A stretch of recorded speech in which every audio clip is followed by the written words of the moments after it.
وعلى بركة الله. بالنسبة لهاد الوصفة نتاع الغريبية غادي نحتاجو لها كاس مع مرش ديال السكر حبيبات،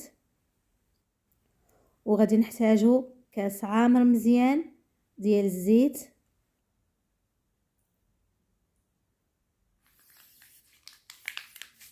وغادي نحتاجو 7 غرام ديال الفاني،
غادي نمشيو اخواتي للمرحله ديال الدقيق.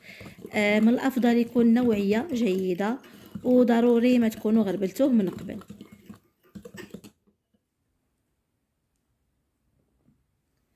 ضفت الكاس الاول وهذا الكاس الثاني من الدقيق الابيض،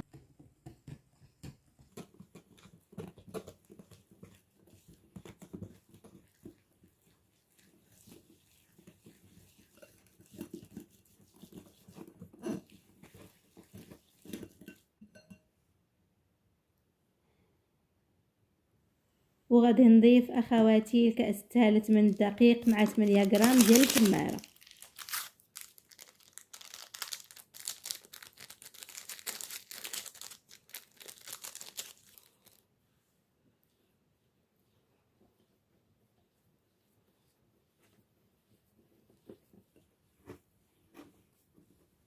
وبالنسبه للطريقه ديال الطياب، غادي نطيبوها على شكل يعني الطياب ديال البهله اولا الطياب ديال الغريبيه. غادي نشعلوا الفران على 200 درجه من التحت ومن الفوق.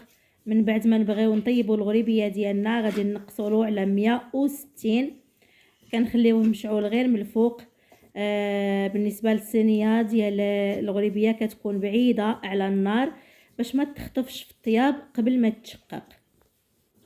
صافي اخواتي، من بعد ما تشقق نطفيو لها من الفوق ونخليوها تكمل الطياب ديالها، ما كتعداش 10 ديال الدقائق وتكون واجده، يعني مشقه من الفوق وطيبه من التحت.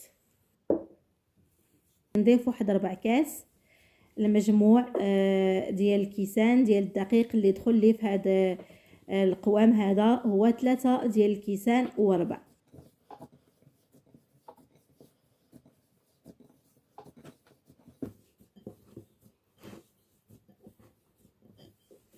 وهنا غادي نكون تحصلت على القوام المطلوب للغريبيه. كما كتشوفوا معايا ما يكونش مرخوف، وبطبيعه الحال ما يكونش قاصح باش ما تجيكمش الغريبيه مدقسه.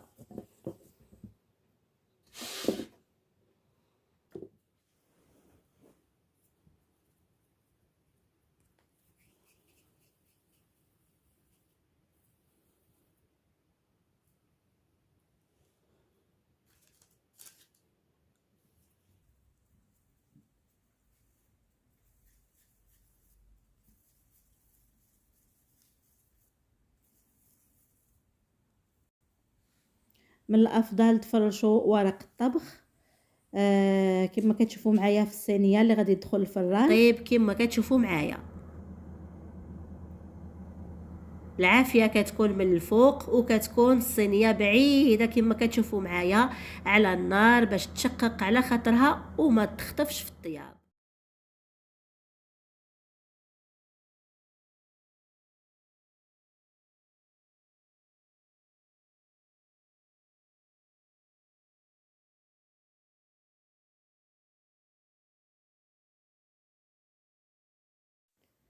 من بعد ما تخرجوا الصينيه ديال الغريبيه من الفران غادي تخليوها تبرد مزيان، لانكم الا بغيتو تحيدوها من الصينيه وهي سخونه فاكيد غادي تفتت وغادي تبدا كتلصق ليكم في اليدين.